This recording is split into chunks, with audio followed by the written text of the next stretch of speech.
Welcome back to another video Digital Ocean. आज random बातें छोड़कर काम की बातें करेंगे। अपने इंस्टाग्राम पे डिजिटल ओशन के क्वेश्चंस पर मैंने एक स्टोरी डाली थी और उन्हीं क्वेश्चंस को देखते हुए मैंने एक लिस्ट तैयार की है। टॉप टू बॉटम इस लिस्ट को कवर करेंगे। So let's get started.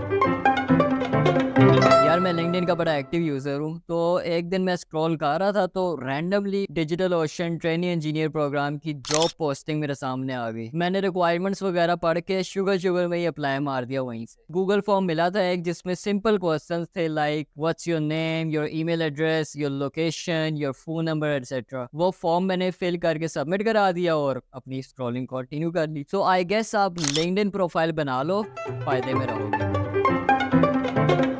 अब शुगल शुगल में अप्लाई तो मार दिया था, पर मुझे क्या पता था वो टेस्ट के लिए भी बुला लेंगे। खैर एक ईमेल रिसीव हुई मुझे जिसमें टेस्ट की डिटेल्स थी सारी। अब टेस्ट देने गया मैं बीकन हाउस नेशनल यूनिवर्सिटी, जहाँ पे 1 घंटा तो उन्होंने इंट्रोडक्शन दिया प्रोग्राम का, और उसके बाद फाइनली हमें इतनी मोटी मोटी शीट्स पकड़ा दी। टेस्ट एमसीक्यूज और सिनेरियो बेस्ड था। एमसीक्यूज में बेसिक इंग्लिश ग्रामर, वो सेंटेंसेस वगैरह, मैथमेटिक्स और सम व्हाट टेक्निकल क्वेश्चंस थे। अब टेक्निकल कुछ ज्यादा टेक्निकल नहीं थे, बस सिंपल थे, जैसे टीसीपी आईपी की लास्ट लेयर का नाम क्या होता है या पीएचपी का सिंटैक्स क्या होता है। अगर आप डेवलपर हो तो आपको ये पता होगा कि पीएचपी के सिंटैक्स वाला सिंपलेस्ट एमसीक्यू था। टेस्ट का दूसरा सेक्शन था सिनेरियो बेस्ड क्वेश्चंस का। ये सेक्शन थोड़ा मजे का था और आई गेस उन्होंने एमसीक्यूज वाला सेक्शन छोड़ के चेक भी ये वाला सेक्शन किया होना, क्योंकि इस सेक्शन में आपकी थिंकिंग टेस्ट हुई थी। इस सेक्शन के क्वेश्चंस कुछ इस तरह के थे।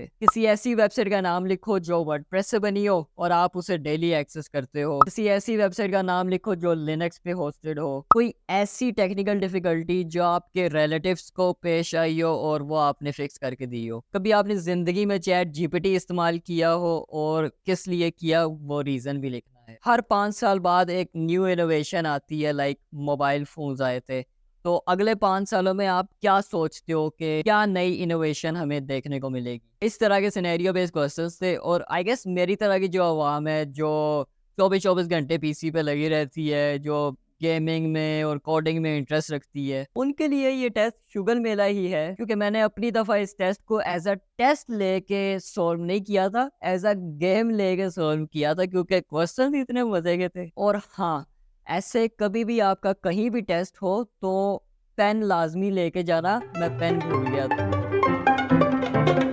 अब टेस्ट से शॉर्ट टेस्ट हो गया आपका भाई और इंटरव्यू कॉल आ गई। बस यहाँ पे मुझे पता था कि मैं सेलेक्ट हो चुका हूँ एज अ ट्रेनी इंजीनियर, क्योंकि मैं एक दफ़ा इंटरव्यू स्टेज तक पहुंच जाऊँ बाकी मेरे लिए इजी चीज़ है, क्योंकि मुझे पता है कि अगले बंदे से बात किस तरह करें। खैर मैं एंटर हुआ रूम में तो आगे 2 सर मौजूद थे। सलाम किया तो उन्होंने बैठने का कहा, तो आपका भाई सीधी कमर रख के बैठ गया। उन्होंने थोड़ा अपने बारे में इंट्रोडक्शन दिया और फाइनली मेरे से वो क्वेश्चन पूछा जो हर इंटरव्यूअर पूछता है, Hamza tell us about yourself. क्योंकि उन्होंने क्वेश्चन इंग्लिश में किया था तो मैंने आंसर भी इंग्लिश में ही किया। ये टिप याद रखना कि अगर इंटरव्यूअर आपसे उर्दू में बात करे तो आपने उससे उर्दू में ही बात करनी है, लेकिन अगर वो आपसे इंग्लिश में बात करे तो आपने उसको इंग्लिश में ही जवाब देना है। खैर मेरे आंसर से उन्होंने कुछ चीजें हाईलाइट कर ली थी और फिर उन्हीं हाईलाइटेड पॉइंट से उन्होंने क्वेश्चंस पूछना शुरू कर दिए, like Hamza you told us that you have been learning full stack web development, so which stack did you use for backend? और Hamza why do you want to join the trainee engineer program? बस याद रखना कि जो आप introduction वाले question में answer करते हो, उसी आंसर के पॉइंट्स हाईलाइट करके उन्हीं पॉइंट्स के क्वेश्चंस पूछते हैं इंटरव्यूज। इस तरह के क्वेश्चंस के बाद उन्होंने कंफर्म किया कि रोज आने जाने में कोई मसला तो नहीं होगा और कौन सी व्हीकल इस्तेमाल करोगे फॉर ट्रांसपोर्टेशन। फिर आई आपके भाई की बारी, जब उन्होंने कहा would you like to say anything. अब आपके भाई ने काफी क्वेश्चंस पूछना शुरू कर दिया उनसे, जो शो कर रहे थे कि I am interested for the programme. मैं इसी पार्ट का इंतजार कर रहा था, क्योंकि ये वो पार्ट होता है जहाँ पे आप अपनी सीट कंफर्म करवा लेते होते हो। ये भी टिप नोट कर लो कि इंटरव्यूअर से क्वेश्चंस लाजमी पूछो, इंप्रेशन अच्छा पड़ता है। यार आई डोंट थिंक कि कोई एज लिमिट है, लेकिन एटलीस्ट आप 18 साल के तो हो ना, क्योंकि इस तरह के programmes mostly leading to job होते हैं। मेरे बैच में 18 से लेकर 32 साल की उम्र तक के लड़के इंक्लूडेड हैं। सारे यूनिवर्सिटी ग्रेजुएट्स हैं, तो एटलीस्ट आप 18 साल के तो हो ना। यार इंटरव्यू तो बंदा इजीली कर लेता होता है, लेकिन टेस्ट वाले क्वेश्चन जो मैंने बताए हैं, अगर इस तरह के क्वेश्चंस आप इजीली आंसर कर सकते हो तो श्योर व्हाई नॉट। और अगर आप सिलेक्ट हो गए तो ये स्क्रैच से सारा कुछ सिखाते हैं। इवन के अगर आपको कोडिंग शोडिंग भी नहीं आती तो ये टोटल बिगिनर्स के लिए प्रोग्राम बना हुआ है। स्क्रैच से लेके एंड तक लेके जाएंगे। जैसे अभी मैंने बताया कि आपको थोड़ी बहुत टेक नॉलेज होनी चाहिए to answer all the test questions. So people from all disciplines are invited. मेरे बैच में इलेक्ट्रिकल इंजीनियर्स भी हैं, मैकेनिकल इंजीनियर्स भी हैं और बिजनेस साइड वाले भी इंक्लूडेड हैं।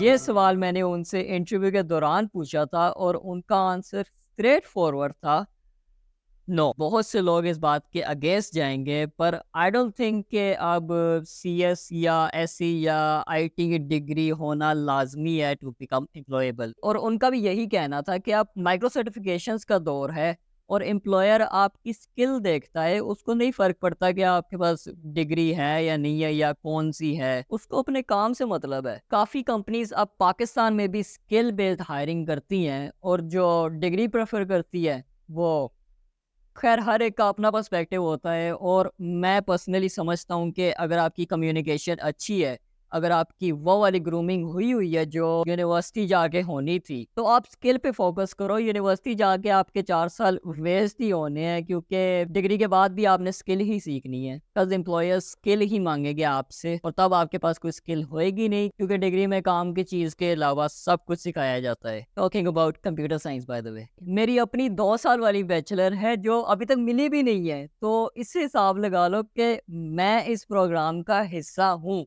तो इजी सीन है यार, करो अप्लाई। यार ये प्रोग्राम लड़के लड़कियों दोनों के लिए बना है और अगला बैच अगर शुरू होगा तो आई वुड से कि ज़्यादा से ज़्यादा लड़कियां अप्लाई करें, क्योंकि मेरे बैच में 19 लड़के और एक लड़की है। तो यस, गर्ल्स कैन अप्लाई और आप ज़रूर अप्लाई करें।